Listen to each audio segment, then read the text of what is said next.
Hello friend, स्वागत है आपका हमारे यूट्यूब चैनल निमी नेट एजुकेशन में। मैं शशि सोनी आप सभी लोगों का स्वागत करती हूं और उम्मीद करती हूं आप सभी लोगों की प्रैक्टिस बहुत अच्छी से चल रही होगी। प्रीवियस ईयर के क्वेश्चंस भी आप लगा रहे होंगे और अभी तक के जो मेरे लेक्चर हुए हैं उनमें मैंने करंट के जो क्वेश्चंस आए हुए हैं, हाइपोथेसिस के हों या आपके शोध प्रबंध लेखन के हों, मैंने वो करवाए हैं क्वेश्चंस। तो उम्मीद करती हूँ कि आप सभी लोगों को वो चीज़ें समझ में आ रही होंगी, ठीक है। और बाकी क्वेश्चंस जो यहाँ पे आपके आ रहे हैं, मैं यहाँ पे इसीलिए वीडियो में ही करवाती जा रही हूँ, क्योंकि बाद में क्वेश्चंस करवाने से कुछ स्टूडेंट्स बोल रहे थे कि मैम बाद में क्वेश्चंस करवाने से थोड़ा सा प्रॉब्लम हो रही है, तो आप लेक्चर के बीच में ही क्वेश्चंस करवाते जाइए, ठीक है। तो जो भी मैं लेक्चर यहाँ पे दे रही हूँ, इससे संबंधित जो भी क्वेश्चंस आपका यदि करंट का मिलता है तो यहाँ पर मैं करवाती जाऊँगी, ठीक है। तो अगला टॉपिक है हमारा यूनिट 6 चल रही है, सभी लोगों को पता है यूनिट 6 चल रही है। यूनिट 6 का पार्ट बी चल रहा है, ठीक है। पार्ट बी में हमारा आज हम लोगों को शुरुआत करना है जगत तथा प्रतिदर्श की अवधारणा।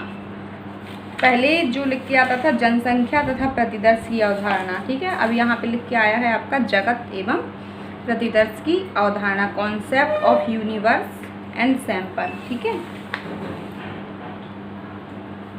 तो जगत तथा प्रतिदर्श की अवधारणा, ठीक है।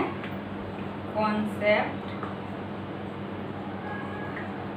ऑफ यूनिवर्स, ठीक है।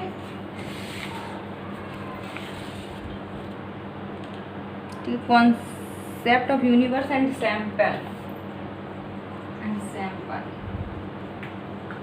ठीक है। तो ये चीज़ आज हमको पढ़ना है कि जगत क्या होता है। जगत का यहाँ मतलब है जनसंख्या से, ठीक है। जनसंख्या, जगत को आप ये मत समझिए यूनिवर्स की पूरा का पूरा संसार, ठीक है। यूनिवर्स से नहीं है मतलब यहाँ पर जब हम रिसर्च करने जाते हैं शोध की प्रक्रिया में, ये जो चीज़ें आप पढ़ रही हैं इनका जो आपने रिसर्च पढ़ी है, डिस्क्रिप्टिव रिसर्च पढ़ी हो, चाहे आपने वो अप्लाइड रिसर्च पढ़ी हो, चाहे फंडामेंटल रिसर्च पढ़ी हो, इन सभी में इसका यूज होता है, ठीक है। जब हमको रिसर्च करने जाते हैं, अभी आपने वो पढ़ा है कि मान लीजिए डिस्क्रिप्टिव रिसर्च में क्या होता है या आपका अप्लाइड रिसर्च में क्या होता है, फंडामेंटल रिसर्च में क्या होता है, ठीक है। तो आपने ये पढ़ा कि हम उसमें करते क्या हैं, लेकिन करने के लिए जो सबसे पहला पॉइंट होता है, जो न्यू होती है, सबसे पहले हमारे पास टॉपिक होती है, प्रॉब्लम होती है, और उस प्रॉब्लम पर रिसर्च करने के लिए रिसर्च हम किस पर करेंगे, ठीक है। रिसर्च करने के लिए कुछ ना कुछ तो चाहिए। या मान लीजिए कोई हमारे पास प्रॉब्लम हुई तो उसमें हमको जनसंख्या तो चाहिए। मान लीजिए कि जब हम रिसर्च करने जाएंगे तो रिसर्च करेंगे किस पे, और हमको प्रतिदर्श सैंपल तो चाहिए कि हम बस किसी वस्तु पे रिसर्च कर रहे हैं। यदि किसी वस्तु पे रिसर्च कर रहे हैं तो उस जो वस्तु है उसकी जो एरिया होगा, जो वस्तुएं हम सिलेक्ट कर रहे हैं सैंपल रिसर्च करने के लिए, तो उस वस्तु का जो पूरा का पूरा क्षेत्र होगा उसको यूनिवर्स या जगत कहा जाएगा, और जो आप सैंपल लेंगे उसको प्रतिदर्श कहा जाएगा, ठीक है। जैसे मान लीजिए आप लोग मार्केट में जाते होंगे, मैं आपको बहुत साधारण सा एग्जाम्पल दे रही हूँ पहले, तो जिन लोगों को नहीं मालूम है कि ये जो प्रतिदर्श यहाँ पे क्या होता है और ये जगत क्या होता है, तो जगत को आप समझिए जनसंख्या, पहले आपके सिलेबस में जनसंख्या लिख के आता था, ठीक है, यूनिवर्स। और प्रतिदर्श का तो मतलब ही होता है सैंपल, ठीक है। तो इसकी हमको यहाँ पे रिसर्च में क्यों ज़रूरत पड़ती है, ठीक है, क्यों हमको ये सैंपल लेना पड़ता है और जनसंख्या हम क्यों करते हैं, क्योंकि जब कभी भी हम रिसर्च करने जाते हैं तो पूरी की पूरी जनसंख्या पर हम रिसर्च नहीं कर सकते हैं, ठीक है। मान लीजिए आपको किसी ने भेजा कि मार्केट में जाइए और घर के लिए गेहूँ लाना है, तो जाके आप दिखाने के लिए लाइए, गेहूँ लाइए कि उसकी दुकान में कैसा है। तो क्या आप पूरा बोरा उठा के लाएंगे, जितना उसके पास गेहूँ रखा होगा क्या आप पूरा उठा के लाएंगे? कि घर में मम्मी को दिखाना है तो हम पूरा उठा के ले जाएंगे, नहीं ले जाएंगे ना। केवल क्या कहेंगे, थोड़ा सा गेहूँ दे दो, हमको घर में दिखाना है, यदि अच्छा होगा तो फिर हम और ले लेंगे। यही करते हैं ना, कोई भी चीज़ लेने जाते हैं, ठीक है। और मार्केट में सब्जी खरीदने भी जाते हैं, तो मान लीजिए आलू लेना है या टमाटर लेना है, तो हम 1 या 2 उठा के देखते हैं, ठीक है। तो जो 1 या 2 उठा के देखते हैं वो हमारा सैंपल होता है, प्रतिदर्श होता है।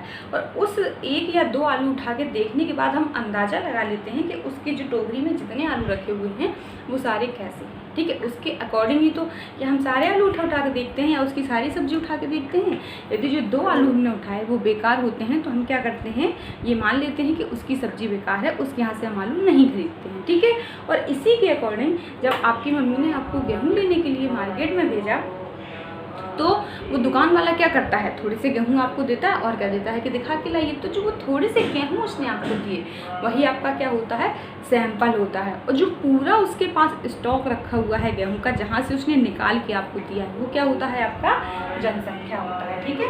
तो जो गेहूँ उसके पास रखा हुआ है ये आपका क्या है, जनसंख्या है, ठीक है। और इससे जो आपने इसको थोड़ा सा गेहूँ आपको उसने निकाल के दिया, ठीक है, ये आपको समझा रही हूँ, आपको ना गेहूँ खरीदना है ना आलू बैगन खरीदना है, ठीक है। केवल मैं आपको बेस बता रही हूँ कि क्या होता है। मेरे यहाँ इस टाइम पे बाहर पूजन हो रहा है भगवान का, उसका साउंड आ रहा है, शायद हो सकता है आप लोग का वॉइस ज़्यादा आ रही हो तो प्रॉब्लम हो रही हो, लेकिन मैनेज करना पड़ेगा आप लोग को, ठीक है।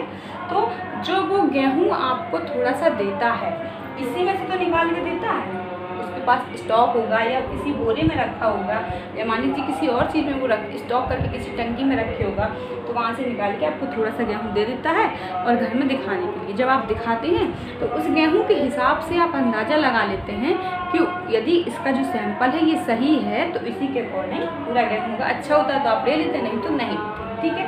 और यही आपको एजुकेशन में करना है, यही चीज़, ठीक है, सेम, इसलिए आपको बता रहे हैं हम। तो ये पूरा का पूरा इसी को हम जनसंख्या कहते हैं। अब हमको क्या करना है कि जब कभी भी हम रिसर्च करने जाते हैं, जब कभी भी हम रिसर्च करने जाते हैं और जिस क्षेत्र पर रिसर्च करते हैं, जिस समूह पर रिसर्च करते हैं, जिस व्यक्ति पर रिसर्च करते हैं, तो मान लीजिए जो व्यक्ति हमने लिए हैं वो कहाँ से लिए हैं, ठीक है। अब मान लीजिए हमको कानपुर शहर पर रिसर्च करनी है, ठीक है, कि वहाँ कानपुर शहर में कैसे लोग रहते हैं, ठीक है। कानपुर शहर के लोगों की मनोवृत्ति कैसी है या कानपुर शहर में जो लोग रहते हैं उनका सामाजिक आर्थिक स्तर कैसा है। तो जो आपका ये जो पूरा का पूरा हुआ ये क्या, कानपुर, ठीक है। तो इसको क्या कहेंगे हम, इसको कहेंगे पूरा का पूरा जनसंख्या कहेंगे, ठीक है। लेकिन मान लीजिए हमको क्या हम पूरे कानपुर शहर के लोगों से मिल सकते हैं, क्या वहाँ पर जाकर हम रिसर्च कर सकते हैं। कानपुर कोई छोटा तो है नहीं, बहुत बड़ा शहर है, ठीक है। तो अब इसके लिए हमको रिसर्च करने के लिए हम कुछ सैंपल लेंगे, कुछ व्यक्तियों को यहाँ से चुनाव करेंगे, या तो उनका समूह बनाएंगे। समूह किस तरीके से बनाएंगे, मान लीजिए हमको ये देखना है कि स्त्री कितनी है, ठीक है, फीमेल कितनी है, पुरुष कितने हैं, ठीक है, पुरुष में टीचर कितने हैं ये लोग, ठीक है, लेडीज़ हैं तो ये हाउस वाइफ हैं या कुछ जॉब करती, तो इस तरीके से हम उनको देख लेंगे कि उनकी सामाजिक आर्थिक स्थिति कैसी है। तो यहाँ पे हम कुछ सैंपल लेंगे, पूरे के पूरे कानपुर रिसर्च पर, पूरे के पूरे कानपुर शहर पर रिसर्च नहीं की जा सकती, ठीक है। तो इसीलिए हमको सैंपल लेना पड़ता है रिसर्च करने के लिए। और जो हम सैंपल लेते हैं वो ऐसा होना चाहिए कि जो अपनी जनसंख्या का प्रतिनिधि हो, ठीक है। जो हमने मान लीजिए एक बाल्टी होती है, एक बाल्टी में पानी भरा है, ठीक है, पानी भरा है। अब हम उसमें से एक गिलास, मान लीजिए एक गिलास इसमें से पानी हम निकाल लेते हैं, ठीक है, एक गिलास में हमने पानी निकाल लिया, ठीक है। तो जो एक गिलास में पानी है सेम उसी क्वालिटी का पानी इस बाल्टी के अंदर भी है, क्योंकि हमने इस बाल्टी से निकाला है ये पानी। तो हम कह सकते हैं कि ये पानी अच्छा है, पीने लायक है। तो मतलब कि जो पानी है उसकी एक एक इकाई प्रतिनिधित्व कर रही है, ये बता रही है कि ये जो पानी है पूरा का पूरा इसमें इस गिलास का और बाल्टी का एक जैसा है, ठीक है। तो इसी को हम कहते हैं कि समझाती है, ठीक है, समझाती है। आगे हम बताएंगे, अभी तो हम आपको केवल सैंपल और यूनिवर्स पढ़ा रहे हैं या जनसंख्या। कि जनसंख्या जिस समूह पर हम रिसर्च कर रहे हैं पूरे के पूरे समूह को कहते हैं जनसंख्या। से मतलब आप ये मत लगाइए कि पूरी संसार की जनसंख्या या पूरी दुनिया की जनसंख्या, ठीक है। तो ऐसे लोगों को नहीं, आपको केवल वो आपके लिए वो जनसंख्या। यदि आप इस बाल्टी के पानी पर रिसर्च कर रहे हैं तो इस बाल्टी का पानी क्या है, आपके लिए जनसंख्या है, यूनिवर्स है, ठीक है। और ये एक गिलास में जो आपने पानी लिया चेक करने के लिए, देखने के लिए, ये क्या है, आपका सैंपल है, ठीक है। इसको कहते हैं प्रतिचयन, प्रतिदर्श या प्रतिचयन, ठीक है। और इसको पूरे को जनसंख्या को क्या कहते हैं, यूनिवर्स। समष्टि, कई नाम है इसके, ठीक है, कई नाम है इसको, लेकिन इंग्लिश में क्या कहेंगे, हम यूनिवर्स कहेंगे और इसको कहेंगे सैंपल कहेंगे, ठीक है। तो आपको इससे नहीं कि पूरी संसार की जनसंख्या से मतलब हो या आपको पूरे के पूरे दुनिया से मतलब हो, केवल आप जिस क्षेत्र में रिसर्च कर रहे हैं और जिस एरिया पर रिसर्च कर रहे हैं, आपके लिए वो एरिया क्या होगा, पूरी यूनिवर्स होगी, पूरी जनसंख्या होगी, और उस जनसंख्या में से आप जो कुछ इकाइयाँ निकालेंगे, जो सैंपल निकालेंगे रिसर्च करने के लिए, वो आपका क्या होगा, सैंपल होगा, ठीक है। तो जैसे आपको एक और एग्जांपल देती हूँ, जैसे आप कभी कभी डॉक्टर के पास जाते हैं जब आप बीमार होते हैं, तो डॉक्टर क्या करता है, डॉक्टर जो होता है आपकी बॉडी से ब्लड निकालता है, ठीक है। तो ये जो पूरी क्या हुई आपकी बॉडी में, तो इससे जो डॉक्टर निकालता है ब्लड इतना निकाला है, ठीक है, ठीक है। तो क्या होता है कि ये जो ब्लड होता है, ये जो ब्लड निकाला, ये पूरा का पूरा ब्लड कैसा होता है, ये बताता है कि जो ये 2 बूंद निकाली या उसने इतना ब्लड निकाला, ये पूरा का पूरा ब्लड आपके बॉडी के ब्लड को बताता है कि पूरा का पूरा प्रतिनिधित्व करता है, मतलब उसको दर्शाता है कि जो गुण, जो चीज़ें, इस जितना हीमोग्लोबिन इसका होगा, जो इसका ब्लड का ग्रुप होगा, या मान लीजिए जितनी इसके अंदर शुगर होगी, तो क्या जितना विटामिन होगा, मतलब जितनी भी चीज़ें इस ब्लड के अंदर होंगी, जो चीज़ें होंगी, क्या वही इस बॉडी के अंदर होंगी ना, बिल्कुल होंगी, क्योंकि इसीलिए कहते हैं ना कि जो आपका प्रतिदर्श होना चाहिए वो ऐसा होना चाहिए कि पूरा का पूरा जीव संख्या का या जनसंख्या का प्रतिनिधित्व करने वाला होना चाहिए, ठीक है। तो जो ब्लड आपका निकाला गया, इसी के अकॉर्डिंग तो जो डॉक्टर पता लगा लेते हैं कि आपको क्या प्रॉब्लम है, ठीक है। ऐसा तो नहीं होता है कि पूरी बॉडी का ब्लड निकालते हैं, पूरा निकालते हैं, यहाँ से अलग निकाला, यहाँ से इस हाथ से अलग निकाला, यहाँ से अलग निकाला, आपका कहीं सर से पैर से कहीं से भी तो नहीं निकालते ना, केवल एक जगह से उन्होंने सिरिंज डाली, ब्लड निकाल लिया और क्या हुआ, उनको पता चल जाता है, ठीक है। तो ये जो ब्लड हुआ, ये आपका क्या, जो पूरी की पूरी बॉडी का ब्लड हुआ, ये क्या हुआ आपका, ये हुआ आपका जनसंख्या, यूनिवर्स, ठीक है। किसी भी वस्तु, किसी भी व्यक्ति और किसी भी एरिया में जहाँ पर आप रिसर्च कर रहे हैं, तो जो एरिया होगा वो आपका जनसंख्या होगा। जैसे मान लीजिए आपकी बॉडी से ब्लड निकाला है, तो जो बॉडी आपकी ये पूरी क्या हुई, जनसंख्या होगी, लेकिन जो आपकी व्यक्ति एक है, लेकिन यहाँ पे ब्लड का सैंपल हो रहा है, तो जो आपका ये जो ब्लड लिया गया, इसको हम क्या कहते हैं, सैंपल बोलते हैं कि सैंपल हमने दे दिया है, रिपोर्ट बाद में आएंगे। यही रिसर्च, यहाँ पे इसी को हम जनसंख्या कहते हैं और इसी जो हम निकालते हैं इसको सैंपल कहते हैं, ठीक है। तो जब कभी भी हम रिसर्च करने जाते हैं तो पूरी की पूरी जनसंख्या पर हम रिसर्च नहीं कर सकते हैं, और ना ही जब जीव संख्या या जनसंख्या बड़ी होती है तो क्या पूरी जनसंख्या पर हम रिसर्च कर सकते हैं, नहीं कर सकते हैं। तो हमको रिसर्च करने के लिए सैंपल या प्रतिचयन की आवश्यकता, प्रतिदर्श की आवश्यकता होती ही होती है, ठीक है। तो ये चीज़ समझ आई आप लोगों को, ठीक है। तो ये चीज़ समझ में आई आप सभी लोगों को कि आपका जनसंख्या या प्रतिदर्श क्या होता है या न्याय दर्श क्या होता है, तो इसको भी हम बताते हैं और अच्छे से। जो ये जनसंख्या होती है, जब संपूर्ण जनसंख्या में से कुछ इकाइयों का चयन किया जाता है, कुछ इकाइयों को हम लेते हैं अपने सैंपल के लिए, तो उन्हीं इकाइयों में आपका कोई व्यक्ति भी हो सकता है, वस्तु भी हो सकता है, किताबें भी हो सकती हैं, कोई पत्रिकाएं भी हो सकती हैं, हम जिस क्षेत्र में रिसर्च कर रहे हैं, ठीक है। तो ये भी जरूरी नहीं कोई व्यक्ति ही होगा, ठीक है, यहाँ पे ये जरूरी नहीं होता। हमने आपको बोला कि हम जिस क्षेत्र में रिसर्च कर रहे हैं, मान लीजिए हम आपका इतिहास में रिसर्च कर रहे हैं या कोई समाजशास्त्र में रिसर्च कर रहे हैं, तो जो इतिहास के अंतर्गत चीज़ें जो आएंगी तो वही आपका जनसंख्या होगा, उसी क्षेत्र को तो हम जनसंख्या बोलेंगे। फिर उसमें से कुछ हम पत्रिकाएं भी चुनेंगे, कुछ क्या करेंगे, कुछ नॉलेज भी चुनेंगे, तो उसको क्या कहेंगे, उसी को हम सैंपल कहते हैं, ठीक है। तो यहाँ पे जो संपूर्ण जनसंख्या में से कुछ इकाइयों का चयन करते हैं, उन इकाइयों के समूह को क्या कहते हैं, प्रतिदर्श, सैंपल, ठीक है, सैंपल कहते हैं। समझ में आया आपको?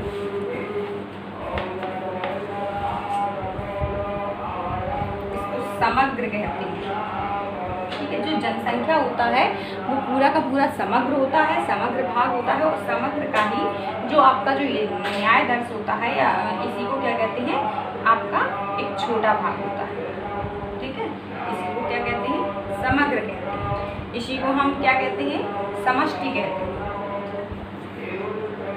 इसको कहते हैं व्यष्टि कहते हैं। ठीक है, पूरे समूह का एक छोटा भाग होता है, समग्र का एक छोटा भाग होता है, इसी को हम क्या कहते हैं, सैंपल कहते हैं। ठीक है, इसी को जनसंख्या कहते हैं, इसी को यूनिवर्स कहते हैं। ठीक है, इसी को पॉपुलेशन कहते हैं। ठीक है, तो ये याद रखना, पॉपुलेशन कहते हैं इसी को। और इसको क्या कहते हैं, इसको तो हमने आपको बता ही दिया, सैंपल कहते हैं। ठीक है, न्याय दर्श कहते हैं, प्रतिदर्श कहते हैं, न्याय दर्श कहते हैं, इकाई कहते हैं। जब इसको हम समग्र कहते हैं तो समग्र से ही तो कुछ इकाइयाँ ली जाती हैं, उसको इकाई कहती है। मतलब समग्र एक बड़ा भाग होता है और उसी का एक छोटा भाग होता है, जो उसी को हम सैंपल कहते हैं। ठीक है, इसी में से हम कुछ भाग निकाल लेते हैं, कुछ इकाइयाँ ले लेते हैं, उसी को हम क्या कहते हैं, इकाई कहते हैं या सैंपल कहते हैं। और जो ये सैंपल होता है, ये जो इकाई होती हैं, वो इस पूरे के पूरे जनसंख्या का प्रतिनिधित्व करने वाली होती है। प्रतिनिधित्व से मतलब है कि इन जो हमने ये इकाइयाँ चुनी हैं या जो समूह चुने हैं या जो कुछ लोग चुने हैं, वो ऐसे होने चाहिए, उनमें सभी वो इस जनसंख्या के गुण होने चाहिए। इस जनसंख्या के जितने भी गुण पूरी पॉपुलेशन में हैं, इसके सभी गुण होने चाहिए जो इसको प्रतिनिधित्व करते हो। जैसे कि हमने आपको बताया कि एक बाल्टी पानी में से यदि हम एक गिलास ले लेंगे तो उस एक गिलास पानी में वो सभी गुण होंगे जो एक पूरे के पूरे बाल्टी में है। ठीक है, यदि वो पानी फिल्टर का होगा तो गिलास में हमको पता होगा, गिलास से हम चेक कर लेंगे ये जो पानी है कैसा है, पूरा फिल्टर्ड है, ये हमारे बॉडी के लिए कोई नुकसानदायक नहीं है। यदि वो पानी गंदा होगा तो गिलास के पानी से हम कह सकते हैं ये कैसा है। मतलब समग्र के आधार पर, इसके सैंपल के आधार पर हम पूरे के पूरे समग्र का, पूरे के पूरे पॉपुलेशन का अंदाज़ा लगाते हैं कि इस पॉपुलेशन में कौन कौन से गुण हैं। क्योंकि हम पूरी की पूरी जनसंख्या का आपका रिसर्च नहीं कर सकते, पूरी की पूरी जनसंख्या पर रिसर्च नहीं कर सकते, इसीलिए हमको सैंपल लेना पड़ता है। ठीक है, ये बात समझ में आई। इसके बाद एक डेफिनेशन हम आपको लिख देते हैं इसकी। ठीक है, देखिए, वह समस्त समूह जिसमें से प्रतिदर्श का चयन किया जाता है जनसंख्या, पॉपुलेशन या समष्टि कहलाती है। ठीक है,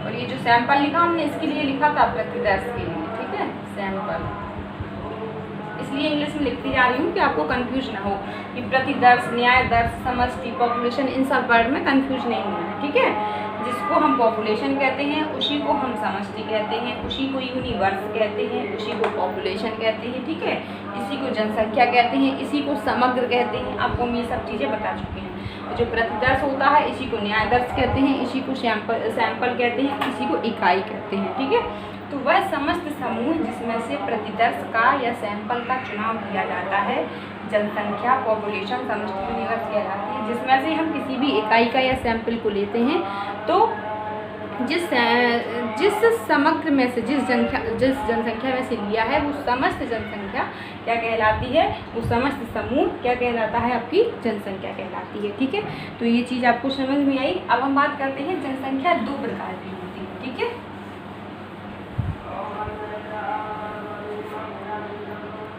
सीमित जनसंख्या, सीमित जनसंख्या एवं असीमित जनसंख्या।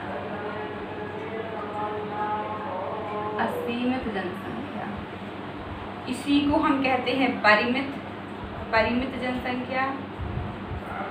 ठीक है, इसी को कहते हैं फाइनाइट पॉपुलेशन।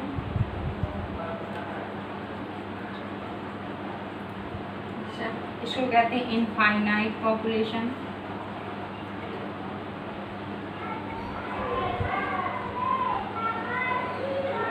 ठीक है, तो इसी को समझ में आया। इसको कहते हैं परिमित और इसको कहते हैं अपरिमित। ठीक है, अपरिमित कहते हैं।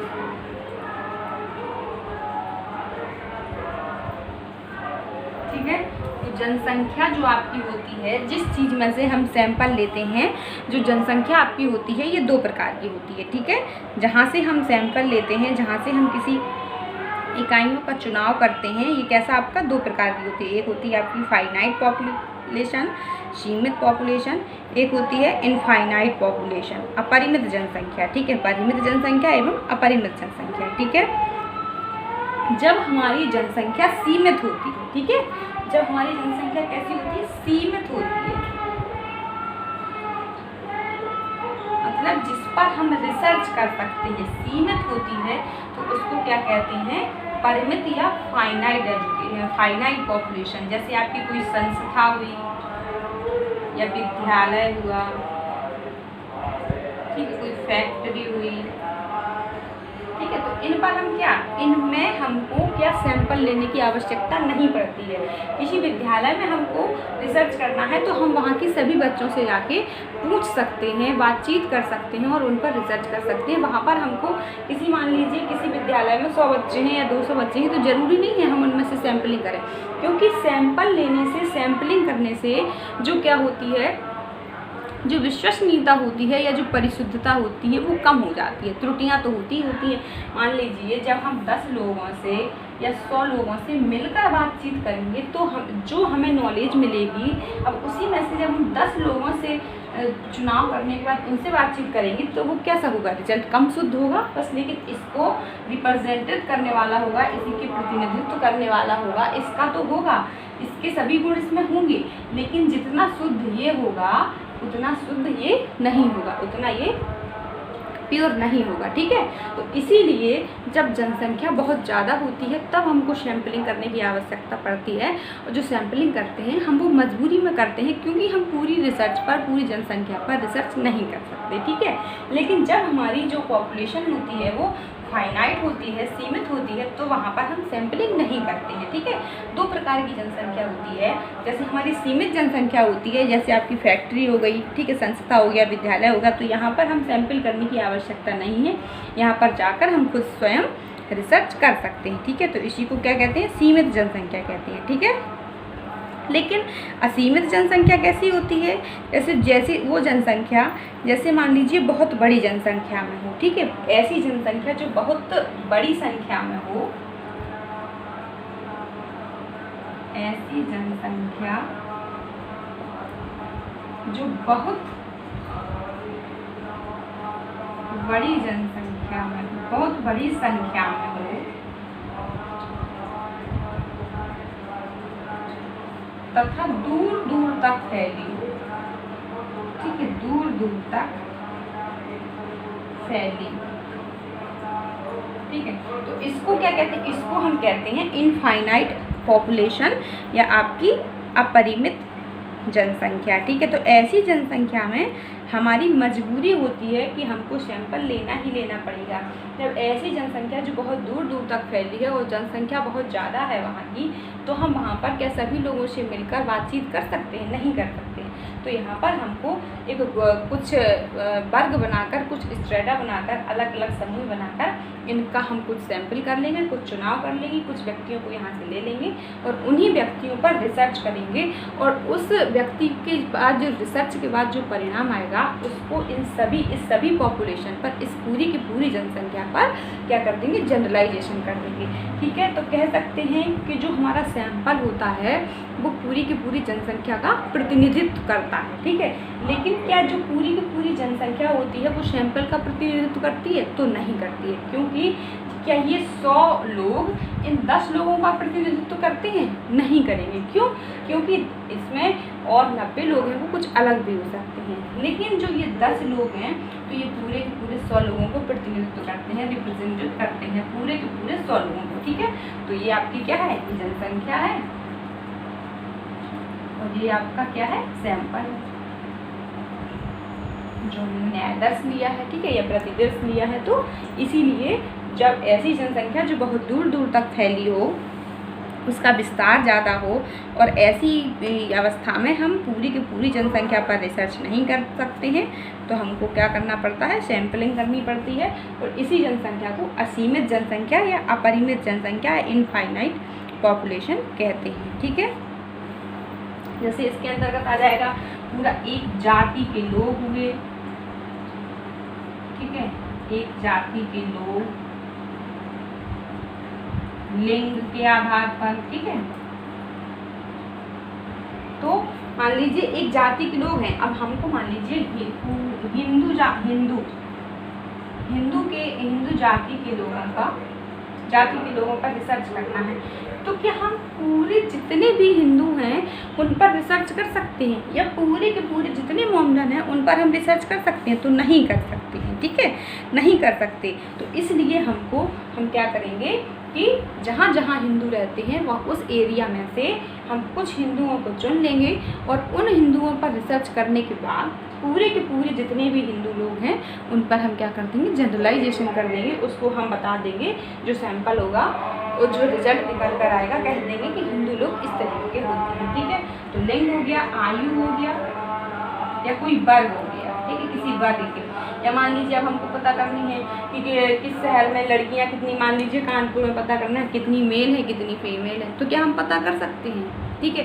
या मान लीजिए हमको मालूम करना है कि लिंग के आधार पर कि गर्ल्स एवं बॉयज़ की रूढ़िवादिता में अंतर, ठीक है, तो क्या हम इस तरीके से पता कर सकते हैं? तो इसके लिए हमको सैंपल लेना ही लेना पड़ेगा, सैम्पलिंग करनी ही पड़ेगी, प्रतिचयन लेना ही पड़ेगा, ठीक है। तो दो प्रकार की जनसंख्या होती है, एक आपकी सीमित जनसंख्या होती है जो कैसी होती है, जिसमें हम आसानी से रिसर्च कर सकते हैं। यहाँ पर हमको कोई सैम्पलिंग की आवश्यकता नहीं होती है, कोई सैंपल नहीं लेना पड़ता है। किसी भी फैक्ट्री पर हम रिसर्च जाके कर सकते हैं, किसी विद्यालय पर हम रिसर्च कर सकते हैं, संस्था पर भी कर सकते हैं। तो ये जनसंख्या सीमित होती है, लेकिन ये असीमित जनसंख्या पर हम पूरी की पूरी जनसंख्या पर रिसर्च नहीं करते, इसलिए हमको सैंपलिंग लेनी पड़ती है, ठीक है, सैंपल लेना पड़ता है। तो ये चीज़ समझ में आई आप सभी लोगों के। अगला है आपका और दो प्रकार का जो न्यायदर्श होता है, ठीक है। जनसंख्या के आपके कई प्रकार बताए हैं, अभी हमने आपको बताया परिमित एवं अपरिमित। अब है आपका समजातीय जनसंख्या, समजातीय जनसंख्या, विषम जातीय जनसंख्या,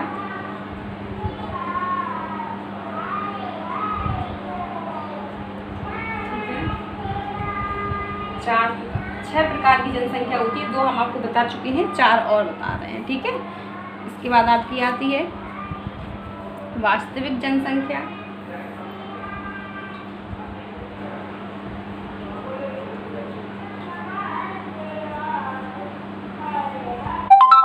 अगली होती है परिकल्पनात्मक जनसंख्या, परिकल्पनात्मक जनसंख्या, ठीक है, जनसंख्या। तो समझ में आया, ये 4 प्रकार की और जनसंख्या होती है, 6 प्रकार की होती है, 6 प्रकार की होती है, 2 हम आपको बता चुके हैं, 4 और ये जनसंख्या बता रहे हैं आपको, ठीक है।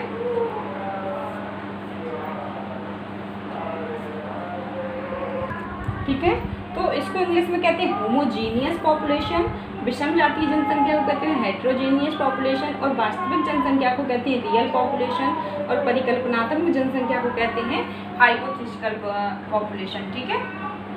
तो आपकी समजातीय जनसंख्या क्या होती है, ठीक है।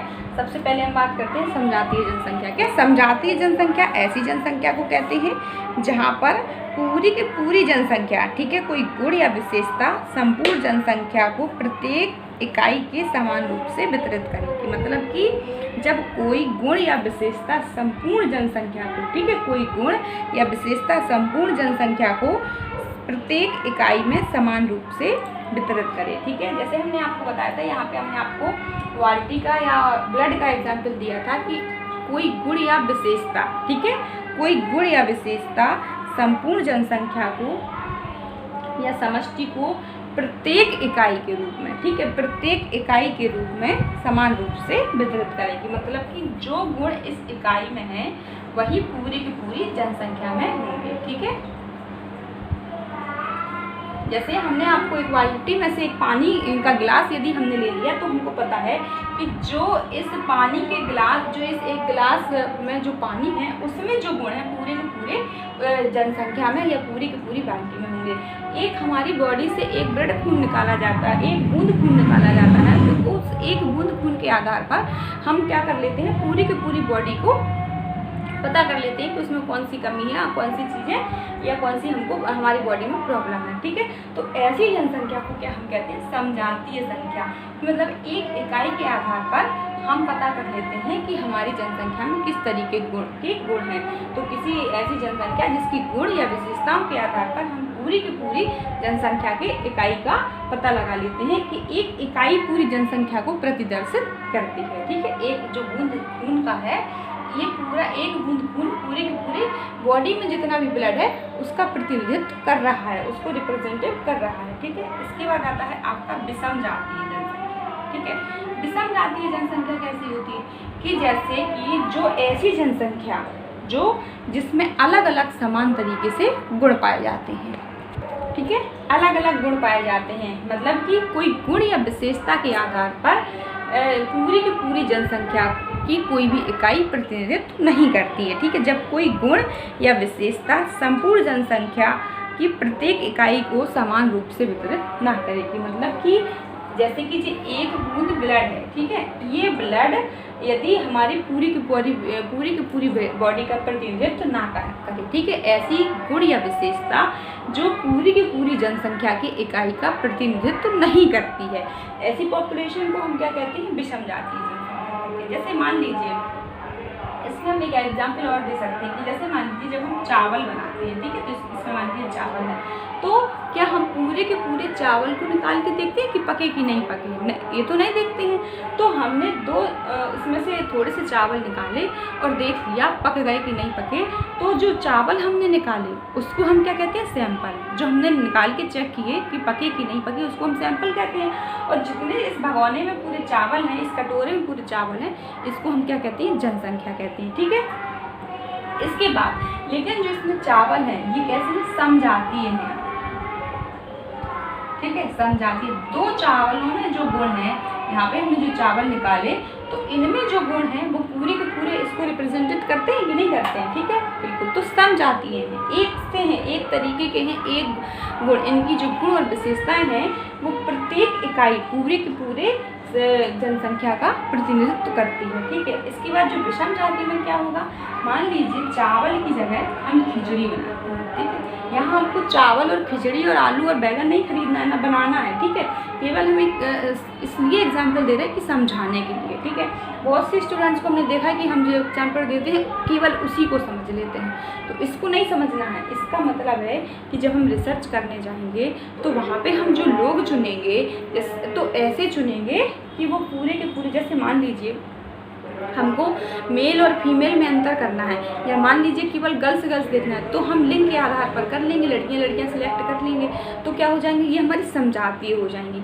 लेकिन वहीं हमें उनकी लड़कियों की रुचि के बारे में क्या करना है, रिसर्च करना है, या उनकी मनोवृत्ति के बारे में रिसर्च करना है, तो क्या फिर वो समजातीय होंगी, नहीं होंगी। फिर उनकी अलग अलग, क्योंकि अलग अलग लड़कियों की अलग अलग सोच होगी तो उनका इंटरेस्ट भी अलग अलग होगा। ठीक है, तो क्या हो जाएंगी, विषम जातीय हो जाएंगी।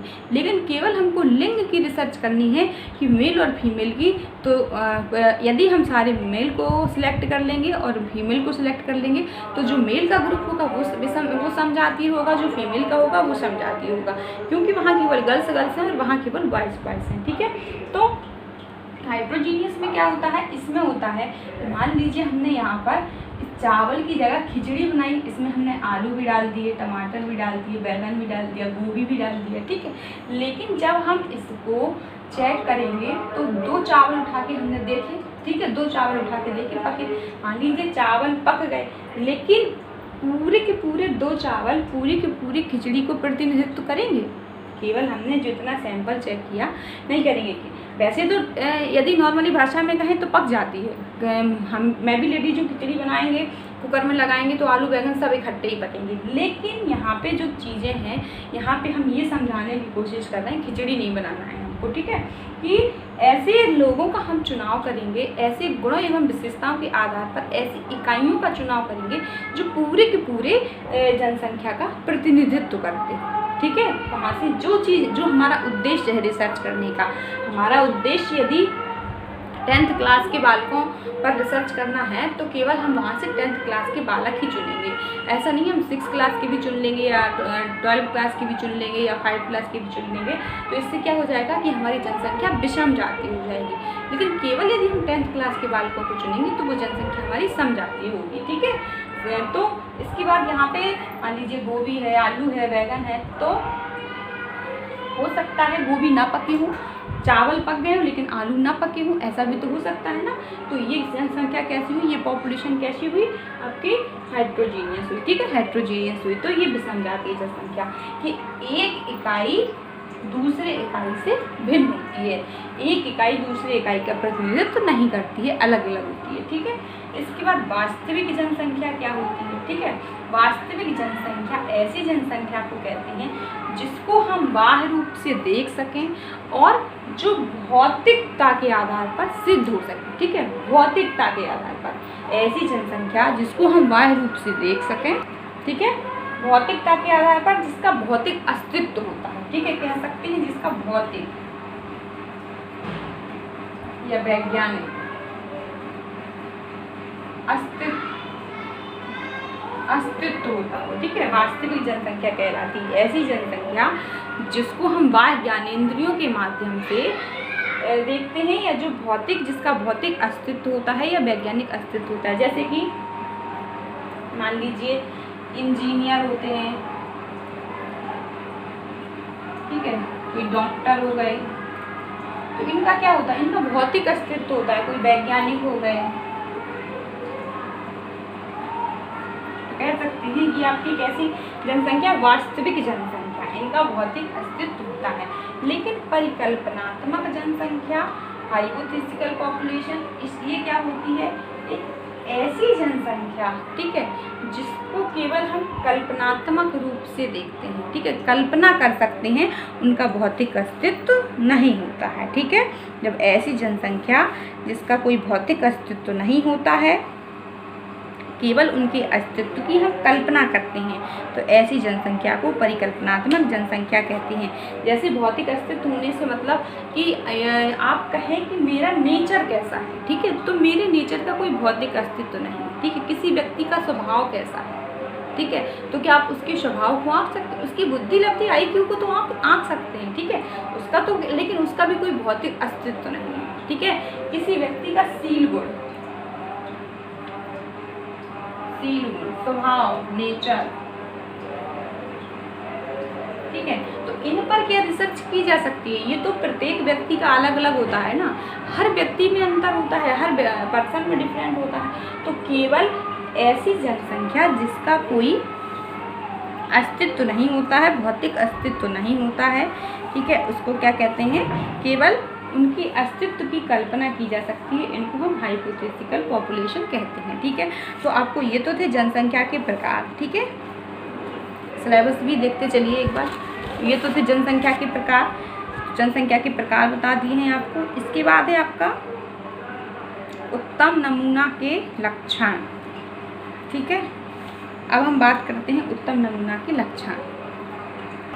ठीक है, तो ये चीज़ समझ में आ गई आप लोगों को, ये आपके पॉपुलेशन के प्रकार थे।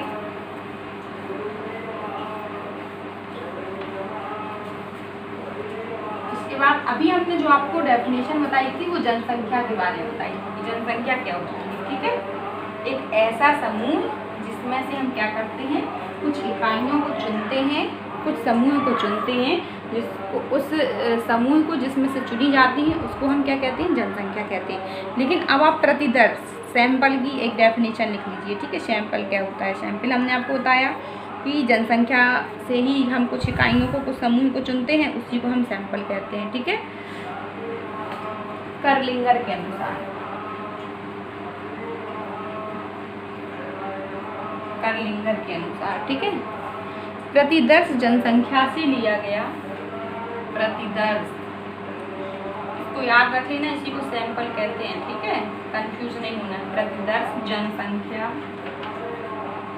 यदि किसी को ये याद ना हो रहा हो, क्योंकि हिंदी वर्ड में थोड़ा सा डिफिकल्ट होते हैं, तो आप जहाँ जहाँ प्रतिदर्श लिखे वहाँ वहाँ इंग्लिश में सैंपल लिखते जाइए, आगे से आपको याद हो जाएगा। प्रतिदर्श जनसंख्या से लिया गया, प्रतिदर्श जनसंख्या से लिया गया कोई भाग होता है,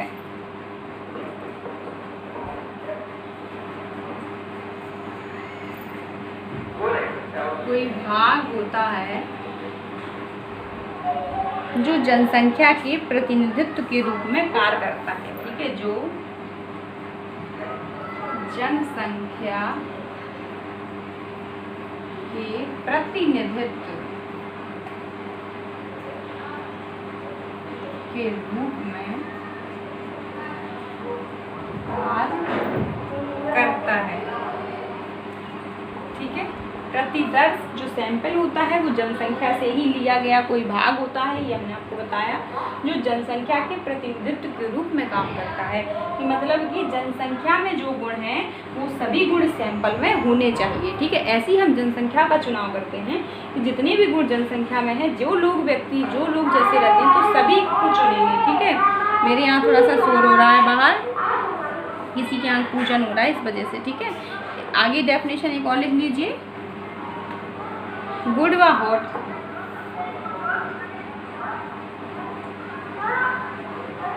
ठीक है,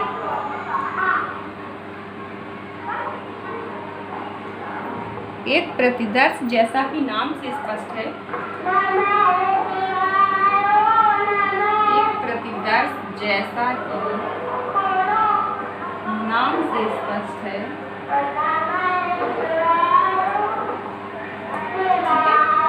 नाम से स्पष्ट है,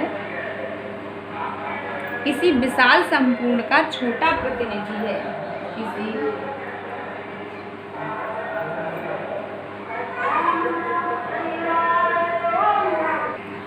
ठीक है, एक प्रतिदर्श जैसा कि नाम से स्पष्ट है, किसी विशाल संपूर्ण का छोटा प्रतिनिधि होता है। ठीक है, किसी विशाल संपूर्ण जनसंख्या का छोटा प्रतिनिधि होता है।